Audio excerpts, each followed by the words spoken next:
Sekarang kita akan menuju ke Kabupaten Buleleng. Nah, di Kabupaten Buleleng ini jumlah lansia terlantar dan miskinnya mencapai hampir 24% dari total lansia terlantar yang ada di seluruh Provinsi Bali.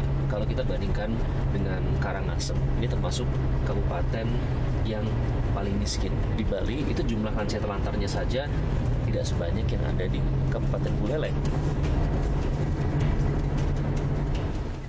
Buleleng merupakan daerah kantong lansia tertinggi di Bali. Jumlah lansia miskin dan terlantar di kabupaten ini menyentuh angka 42.000 jiwa. Mencapai 23% dari total populasi lansia kualitas rentan di seluruh Bali. Wayan Sarnu hanyalah satu dari 3.000-an lansia terlantar di Buleleng.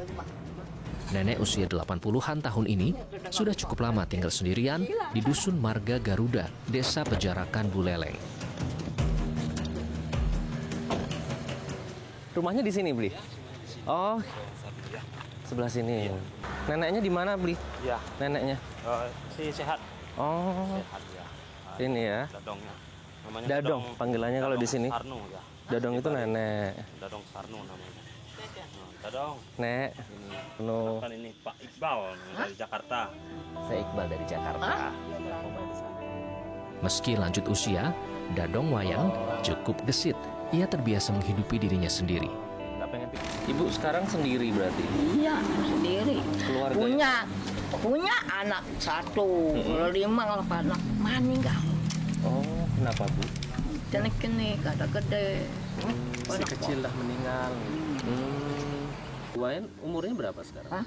Apa kan si kawan? Umur Dadong ya Kuda kan yang napa? Anak, Oh, enggak inget. Nggak inget ya? anak si Nawang, anak Lekadan, Labuan Haji. Dia tuh kaki Dadong Cangoyong, Marwang. Labuan Haji. Lahirnya di Labuan Haji, di Labuan Haji. sebelahnya Lopina.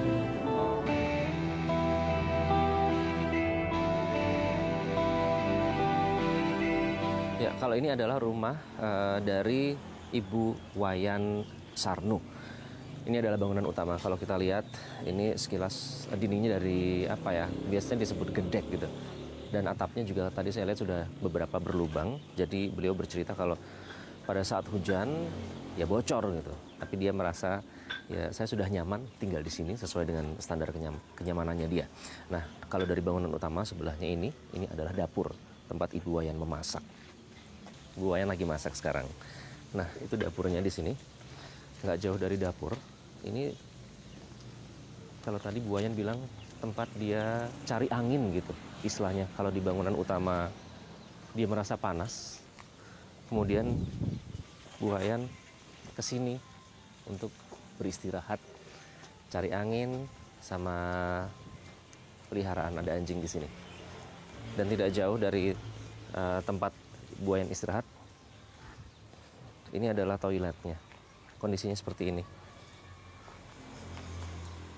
Ini toilet atau kamar mandi yang sehari-hari digunakan oleh Ibu Wayan. Bisa dibilang ironi ya di sini ya.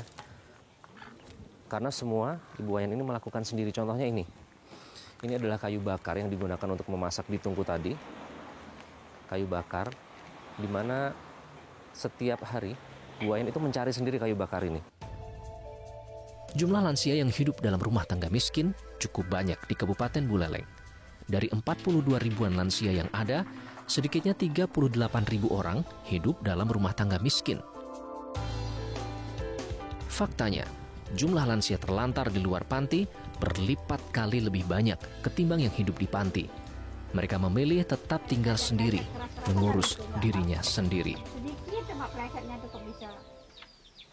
Tidak semua daripada lanjut usia terlantar itu semestinya kan dia kalau memang udah terlantar harusnya orang awam melihat itu di panti kan, tetapi ada kalanya mereka itu juga tidak memang harus itu dipantikan, tetapi mereka juga itu adalah dikunjungi melalui home visit, ya kan, home visit pendamping lansia. Karena pola pendekatan yang paling pokok bagi mereka itu ataupun yang paling utama adalah dengan konsep Hindu kita ini adalah putra sasana, ya kan? Putra sasana adalah bagaimana seorang anak itu dekat dengan orang tuanya.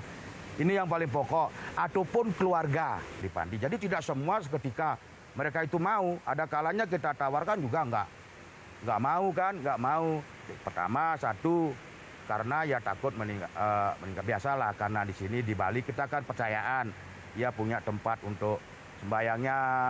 Kemudian ada kalanya mereka itu karena sudah lama, biarlah saya di sini.